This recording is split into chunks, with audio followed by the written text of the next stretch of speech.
So it is celebrated on October 15th in India. Yes, to commemorate the birth anniversary of Dr. APJ Abdul Kalam. Yes, it is celebrated on October 15th. But in the case worldwide, there is no particular innovation day. There is no particular innovation day. Each country is celebrating innovation day on their own. Based on their needs, based on some purpose, they are celebrating the innovation day on their own, national innovation day. But worldwide they are accepting it 21st April. Each nation has its own innovation day, but worldwide they are accepting it 21st April is the innovation day. So why it is celebrated? For what purpose it is being celebrated? Why it is celebrated? For what purpose it is being celebrated?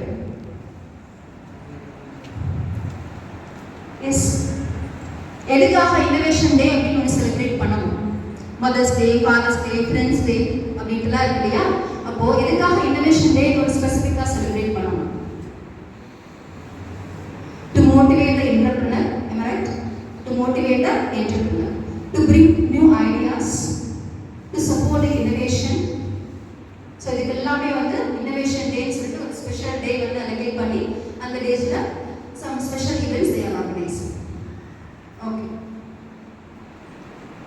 So here what we are going to see, what's the purpose of the session?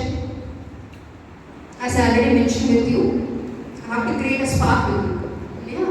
கண்டிப்பாக ஒரு entrepreneur ஆகணும் அப்படின்னா ஒரு spark வரும். ஒவ்வொருத்தருக்கும் ஒரு spark வரும். அந்த ஸ்பார்க் வந்து they started to travel. Before starting this introduction, I would like to say, mention two things.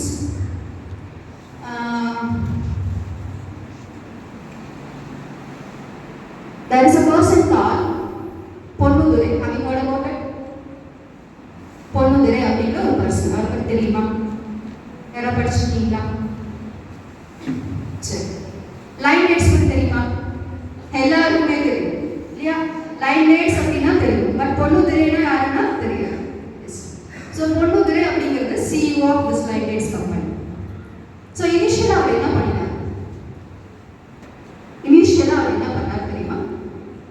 சாதாரணமாக ரோட்டில் வாஷிங் பவுடர் இருக்கு இல்லையா, அதை வந்து சைக்கிளில் விற்றுட்டு வந்திருக்காரு. ஓகே, ஒரு கடையில் போய் ஒரு திங்ஸ் வாங்கறதுக்காக போயிருக்காரு.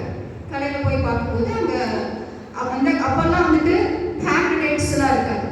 எல்லாம் வந்து அந்த படத்தில் பார்த்துருப்பீங்க இல்லையா, ஈம்புத்தாலுக்கு பேர்ச்சம் பழம் அப்படின்னு சொல்லிட்டு அந்த மாதிரி கிலோ கணக்கில் வாங்குற மாதிரி ஒரு குவாலிட்டி டேட்ஸ்லாம் இருக்காது. ஸோ அவருக்கு அங்கே போய் இந்த கடையில் பார்க்கும்போது டேட்ஸ் வாங்கணும் அப்படின்னு போயிருக்காரு. டேட்ஸ் ஏதோ சம்திங் ஒரு வாங்கணும் போயிருக்காரு. டேட்ஸ் பார்க்கும்போது அவருக்கு ஒரு மாதிரி இரிட்டேட் ஆகிருக்கு. ஏன் இப்படி இவ்வளோ டஸ்டியாக ஒரு க்ளீனாக இல்லை அந்த டேட்ஸு, ஏன் கடையில் நல்லா மெயின்டைன் பண்ண மாட்டீங்களா அப்படின்னு சொல்லிட்டு அந்த கடையில் இருக்கிற கேட்டிருக்காரு. அந்த கடை ஓனர்கிட்ட கேட்டிருக்காரு. அந்த கடை ஓனர் என்ன ரெஸ்பான்ஸ் பண்ணியிருக்கான்னு தெரியுமா? என்ன ரெஸ்பான்ஸ் பண்ணான்னு தெரியுமா? ஏதாவது ஐடியா இருக்கா? கெஸ். வேணா நீ க்ளீன் பண்ணு, வேணா நீ க்ளீன் பண்ணு அப்படின்னு சொல்லியிருக்காரு. அப்போ அவர் என்ன தோணுச்சதுக்கு, அப்போ இது வந்து சரியான ஒரு முறையில் போகலை. ஸோ இதுக்காக நம்ம ஒரு எஃபர்ட் எடுக்கக்கூடாது.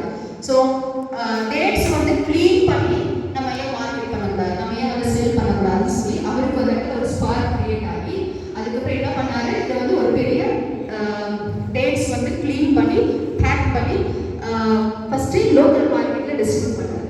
It is accepted. Then nation wide market வந்து ஃபாலோ பண்ணாரு.